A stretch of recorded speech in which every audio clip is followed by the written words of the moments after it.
sa ato ang gobernadora, Ma'am Yvonne Ronya Cagas, sa iyang kapikas sa kinabuhi,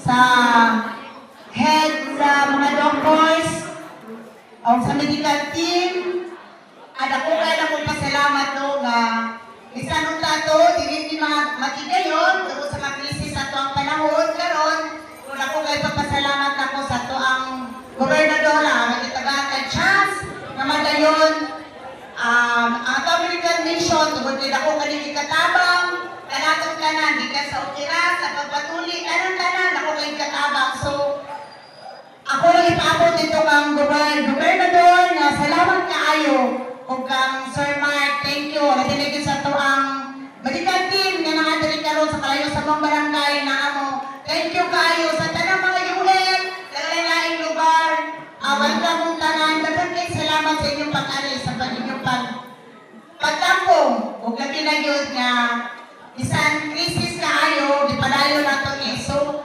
unta, magkalinawon lang taliha, magpila lang kakay, kitang tanan nga nakadali, i-cater na kita nila, kaya nga naman kadali, so, hindi lang unta magkuhan, sabihin ko na ni Sir kanina, hindi lang ta magdood, magpila lang ta, tungod kay, mag-internet ka. So, kanala, daghang kayong salamat o maayong punta ka natong tanan.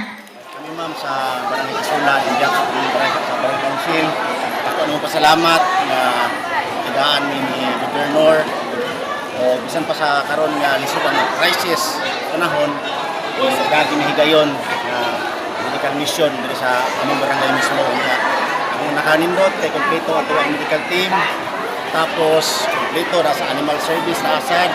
Kanya, ako nang pasalamat sir, ma'am, kang Gobernador, kang Mark, Sir Mark, at sa tanang member na nagpasundaan ni sa itong medical mission.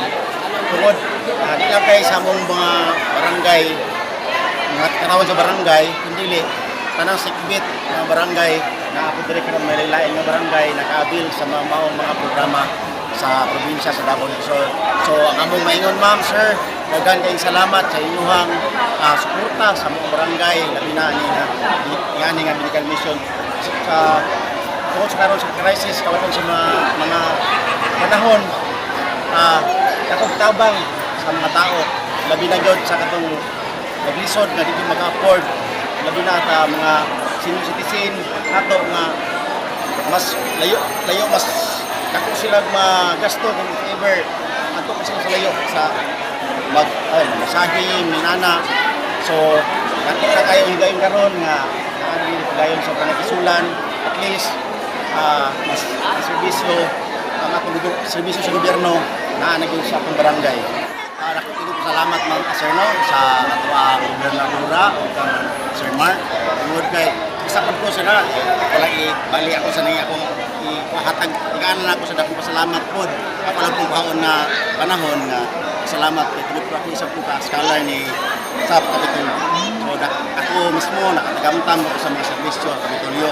So karon ako salamat namo salamat sa council nga itigaan ni higayon diri sa Barangay Kisulan nga diri di higayon ang maong medical mission. Maraming salamat ma'am. Sir. Atong pagpakan ang programa sa atong probinsya, goyo sa atong gobernadora, and of course, ang atong pong Vice Governor Mark Cagas. Sa atong pagpakan atong gobernadora, ang atong pong Vice, sa lingkod na panahon na diin kanunay akong medical mission inahatag sa isa kasamana kadua o katulo, kini nasugdan pa sa panahon pag-elect Governor Dudut Cagas. No? So, sa 232 barangay sa whole province of Davao del Sur, kanunay ni gihatag. No? Kadoon na po ng eleksyon sa barangay, pero ako ang medical team, ako number 1 gihimutan o gipasalamatan nga diin ang legacy ni Governor Dudut Cagas. Nagapadayon pinaagi ni Governor Yvonne Ronya Cagas. So, kana, gihatag na ninyo, gibalik soplik pa sa katawan, nagaling wala ikatuluntan kabalik din no, sa ito ang medical, nagkaroon na yung maghatag. Okay?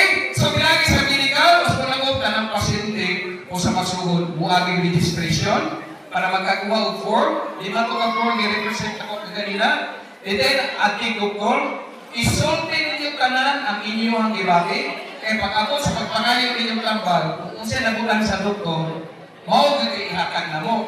Kung inyong pasyente wala diri, kung inyong anak wala diri, magpa-additional, dili pwede. Kaya wala nakagulo kasi tambal ako inyong pasyente. Dapat na-agad diri. Okay? So, isultin niyo tanan. Pag-RBS ba mo sa inyong sugar? Pag-pastry ba mo? Isultin lang. Pag-abot sa registration. And then, pag man sa doktor, nakailangisan niya na watog to para sa okay. Pag man sa okay, number. Pag man sa number, usap mga yung tambal. Don't listen, mag-iikot o ipon. Okay, so pinagi sa atong programa sa probinsya. Kap, salamat kayo Kap, nga sa dilingkan kanunay naagin sa kapitan. No? Nagakuyog ka na ito, kuyog sa tawan. So, pinagi sa programa sa atong probinsya. Mapagpagal si Governor. And then, pwede na magsugod ang ato ang medical registry.